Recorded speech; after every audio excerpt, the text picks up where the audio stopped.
ఆరాధ్య 5వ భాగం. హేమంత్కెందుకో తిరిగి ఆరాధ్య వైపు చూడాలనిపిస్తుంది.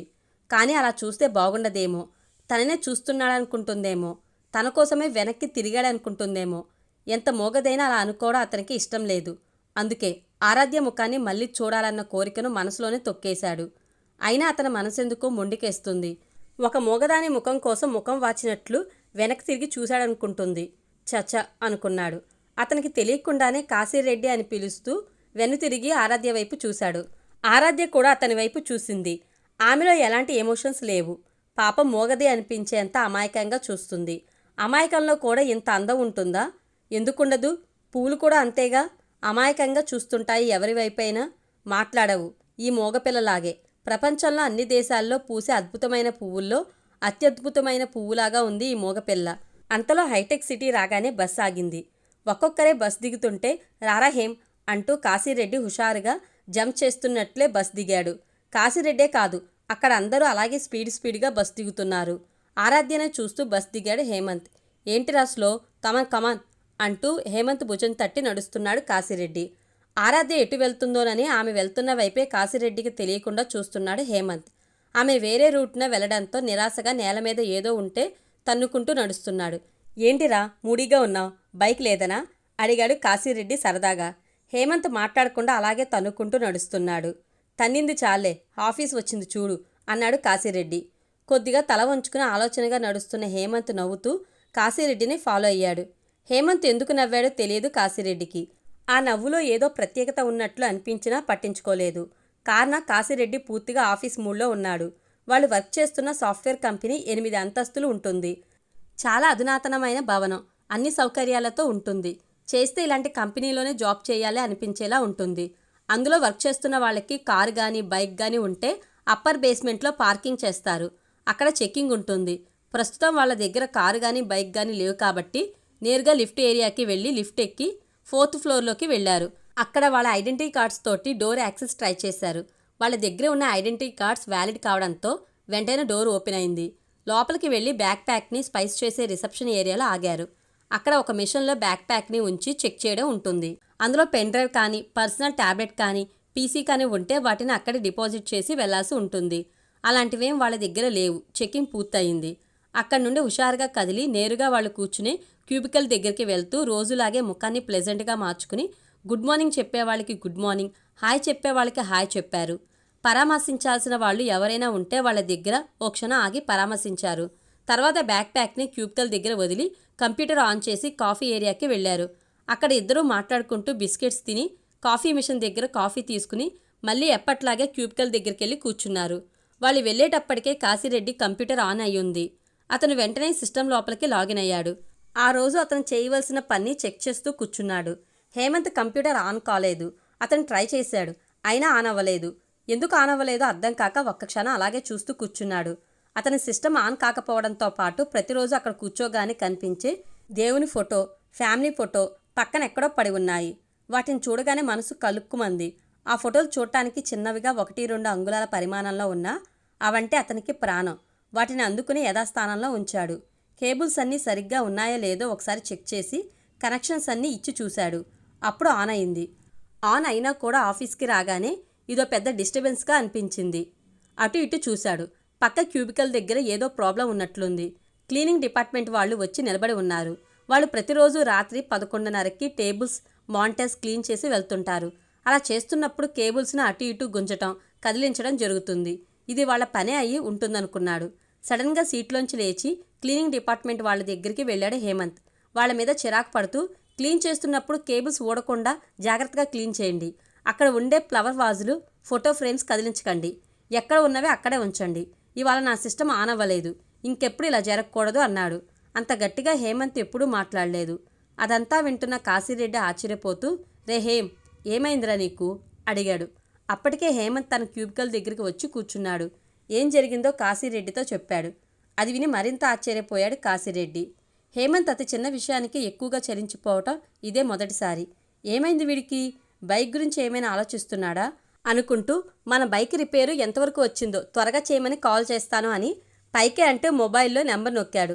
వద్దు నెమ్మదిగానే చేయని. మనం తొందరపడితే ఏ పార్ట్లో ఏ ప్రాబ్లం ఉందో సరిగ్గా చూడకుండా తెచ్చి మనకు హ్యాండ్ ఓవర్ చేసి వెళ్తాడు. నాకు బస్ జర్నీ చాలా బాగుంది, రేపు కూడా బస్సులోనే వద్దాం అన్నాడు. ఒక్క క్షణం హేమంత్ వైపు సైలెంట్గా చూసి తర్వాత తనకు కావాల్సిన సైట్ని ఓపెన్ చేస్తూ కూర్చున్నాడు కాశీరెడ్డి. ఫైల్ పట్టుకుని హెచ్10 బస్ దిగిన ఆరాధ్య ఎప్పట్లాగే సాఫ్ట్వేర్ కంపెనీస్ వైపు వెళ్ళింది. హైటెక్ సిటీలో ఎటు చూసినా సాఫ్ట్వేర్ కంపెనీస్ ఉన్నాయి. ఆమెకు ఏ కంపెనీలోకి వెళ్లాలో తెలియటం లేదు. అంతా కొత్తగా ఉంది, అయోమయంగా ఉంది. వాత్సల్య చెప్పిన అడ్రస్ ప్రకారం ముందుగా 2 సాఫ్ట్వేర్ కంపెనీస్లోకి వెళ్ళింది. వాటి పేర్లు చూడగానే తనకి తప్పకుండా జాబ్ వచ్చినట్లే ఆనందపడింది. కానీ లోపలికి వెళ్ళనీయలేదు అక్కడున్న సెక్యూరిటీ. ఇప్పుడు ఆమెకు ఎటు వెళ్లాలో ఎటు వెళ్ళకూడదో చెప్పేవాళ్ళు లేరు. ఉన్న ఫ్రెండ్స్ కూడా టచ్లో లేరు. అయినా ధైర్యంగా ఫైల్ పట్టుకుని మరో కంపెనీలోకి వెళ్ళింది. ఆ ఏరియాలో ఉండే అతి చిన్న సాఫ్ట్వేర్ కంపెనీల్లో అదొకటి. గేట్ దగ్గర వాచ్మెన్ నిలబడి ఉన్నాడు. అతనితో మాట్లాడి లోపలికి వెళ్ళింది. ఎదురుగా ఉన్న రిసెప్షన్ని కలిసింది. తను బీటెక్ కంప్లీట్ చేసినట్లు చెప్పుకుని ఫైల్ చూపించబోయింది. ఆ రిసెప్షనిస్ట్ ప్లీజ్ 1 మినిట్ వెయిట్ అంటూ ఆరాధ్యను ఆపి వాళ్ళ హెచ్ఆర్కి ఫోన్ చేసింది. ఆ హెచ్ఆర్ చాలా క్లియర్గా మన ఆఫీస్లో ప్రస్తుతం ఓపెనింగ్స్ ఏవీ లేవు, ఇంకెవరైనా ఇలాగే వస్తే పంపించేసేయ్, దీనికోసం ఫోన్ చేసి నన్ను డిస్టర్బ్ చెయ్యొద్దు అన్నాడు. రిసెప్షనిస్ట్ ఓకే సార్ అంటూ ఆరాధ్య వైపు చూసి చాలా స్మూత్గా చూడండి మేడం, అవసరమైతే మేమే ఇంటర్వ్యూస్ ఉన్నాయని పేపర్లో ప్రకటన ఇస్తాం, అప్పుడు రండి, ఇప్పుడు నో వేకెన్సీస్ అంది. అప్పటికే ఆ రిసెప్షనిస్ట్ ఏం చెప్తుందని ఎదురు చూస్తూ ఇక్కడ తనకి జాబ్ గ్యారంటీ అని మనసులో భావిస్తున్న ఆరాధ్యకి రిసెప్షనిస్ట్ మాటలు సూదుల్లా గుచ్చుకున్నాయి. జాబ్ రావడం అంత ఈజీ కాదనిపించింది. వెనుదిరిగింది. నడిచి బస్ స్టాప్ చేరుకుంది. బస్సు రాగానే ఉదయం కన్నా ఇప్పుడు కాస్త హుషారుగా కదిలి బస్ ఎక్కింది. ఉదయానికి ఇప్పటికీ ఏదో మార్పు. ఉదయం నిలబడి ప్రయాణం చేస్తే ఇప్పుడు కూర్చుని చేస్తుంది. ఎంతైనా హైదరాబాద్లో ఒంటరి ప్రయాణం అంటే మాటలు కాదు. కానీ హైదరాబాద్ వచ్చే ముందు ఇలా ఒంటరిగా ప్రయాణం చేయాల్సిన అవసరం వస్తుందని కొంచెం కూడా ఊహించలేదు. ఇంటికెళ్ళాక తన బాధలన్నీ వాత్సల్యకి ఫోన్ చేసి చాలాసేపు చెప్పుకుంది ఆరాధ్య. వాత్సల్య ఆరాధ్యకి ధైర్యం చెప్పి ఇంకా కొన్ని కంపెనీల ఐడీలను ఇచ్చి ఫార్వర్డ్ చేయమంది. తను కూడా చేశానని చెప్పింది. ఆరాధ్య రెజ్యూమ్ని పరిశీలించిన ఒక సాఫ్ట్వేర్ కంపెనీ వాళ్ళు ఆమెను ఇంటర్వ్యూకి రమ్మని ఆమె మొబైల్కి మెసేజ్ పంపారు. అది చూసి ఆరాధ్య వావ్ అనుకుంటూ తల్లికి ఇంటర్వ్యూ విషయం చెప్దామని కాల్ చేసింది. ఆమె లిఫ్ట్ చేయలేదు. అంతకుముందు కాల్ చేసినప్పుడు ఆరాధ్య నన్ను తొందర పెట్టకు, నీకు డబ్బులు పంపుతాను, అంతవరకు శారవాణి గారింట్లోనే ఉండు, ఆమెను బ్రతిమాలుకో, ఆవిడ వింటారు, మంచావిడ అంటున్నావుగా అంది. ఈ కాల్ కూడా డబ్బుల కోసమే అనుకుందో ఏమో. రమాదేవి లిఫ్ట్ చేయలేదు. ఒక్క క్షణం డిసప్పాయింట్ అయ్యి ఇంటర్వ్యూ విషయం శారవాణికి చెప్పింది. ఆ తర్వాత వాత్సల్యకు కాల్ చేసి చెప్పింది. శారవాణి బెస్ట్ ఆఫ్ లక్ చెప్తే వాత్సల్య కంగ్రాట్స్ చెప్పింది. వాళ్ళకి థ్యాంక్స్ చెప్పి ఇంటర్వ్యూకి వెళ్ళాలని ఆరాధ్య మాదాపూర్ పెట్రోల్ పంపు దగ్గరికి వెళ్ళి హెచ్10 బస్ ఎక్కింది. ఆరాధ్య కన్నా ముందే బస్ ఎక్కి కూర్చుని ఉన్నాడు హేమంత్. అతను చూడగానే ఆమె గుర్తుపట్టింది. మొన్న బస్సులో తన ముందు నిలబడింది ఇతనే అనుకుంది. అతను కూడా ఈ మోగపిల్ల ఈరోజు కూడా బస్సులో వస్తుందా అనుకున్నాడు. చూసి చూడనట్లు ఆమె వైపు చూశాడు. చూసింది క్షణమే అయినా ఎందుకో ఏమో అతను గుండె కొట్టుకోవడంలో మార్పు వచ్చింది. ఎప్పుడూ కలగని చిత్రాతి చిత్రమైన స్పందన కలిగింది. ఆ స్పందన మృదువుగా మారి అతని హృదయాన్ని రహస్యంగా మీటింది. ఇదే స్పందన మొన్న ఆమెను బస్సులో చూసినప్పుడు కూడా కలిగింది. దీన్ని ఏమంటారో కానీ ఈ అనుభూతి చాలా బాగుంది. ఎలా ఉంది అంటే తెలుగులో కానీ ఇంగ్లీష్లో కానీ ఇతర భాషల్లో కానీ వ్యక్తపరచలేనంత గొప్పగా ఉంది. జీవితంలో ఒక్కసారైనా క్షణంలో 1000వ వంతైనా ఇలాంటి స్థితి కావాలనిపిస్తుంది. రోజుకి ఒక్కసారైనా ఈ అమ్మాయి ఈ బస్సులో కనిపిస్తుందంటే ఇదే టైంకి ప్రతిరోజు ఇదే బస్సులో వెళ్ళాలనిపిస్తుంది. ఈ అమ్మాయిని చూస్తుంటే తనకే ఇలా ఉందా లేక ఈ బస్సులో ఉండే వాళ్ళందరికీ ఉందా అని మనసులో అనుకుంటూ వెంటనే హెడ్సెట్ పెట్టుకుని కళ్ళు మూసుకున్నాడు హేమంత్. బస్సులో ఎక్కే వాళ్ళ రద్దీ ఎక్కువగా ఉంది. హేమంత్ ఫ్రెండ్స్ కిందనే ఉన్నారు. బస్సు ఎక్కడానికి ప్రయత్నిస్తున్నారు. ఆరాధ్య బస్సులోంచి ఎందుకో కిందకి చూడగానే రాకేష్ బస్సు ఎక్కుతూ కనిపించాడు. ఒక్కసారి ఆమె కళ్ళు ఏదో దొరికిన ఆనందంతో పెద్దవయ్యాయి. రాకేష్ తల ఎత్తే ఉండటంతో బస్సులో ఉన్న ఆరాధ్యను స్పష్టంగా చూశాడు. అతనిక బస్సు ఎక్కలేదు. అతనికి ఆరాధ్య ఆ రోజు ట్రైన్లోంచి వెనక్కి తిరిగి ఊరెళ్ళిపోకుండా హైదరాబాద్ రావటమే ఆశ్చర్యంగా ఉంది. అతను బస్సు ఎక్కకుండా మెల్లగా వెనక్కి తగ్గాడు. అతను ఎందుకు అలా వెనక్కి తగ్గాడో అర్థం కాక కాశీరెడ్డి కూడా అతనితో పాటు ఆగాడు. రాకేష్ బస్సు ఎక్కపోవడం గమనించి ఆరాధ్య బస్సు కదిలే లోపలే రాకేష్ కోసం బస్సులోంచి జంప్ చేసినట్లే కిందకు దిగింది. అది చూసి రాకేష్ పరిగెత్తడం ప్రారంభించాడు. అతను ఎక్కువ దూరం పరిగెత్తకుండా ఏదో ఐడియా వచ్చిన వాళ్ళ ఓ బైక్ రావడం చూసి దాని పక్కన పడిపోయాడు. అతని వెనకాలే వస్తున్న ఆరాధ్యకు రాకేష్ పడిపోగానే కళ్ళు తిరిగాయి.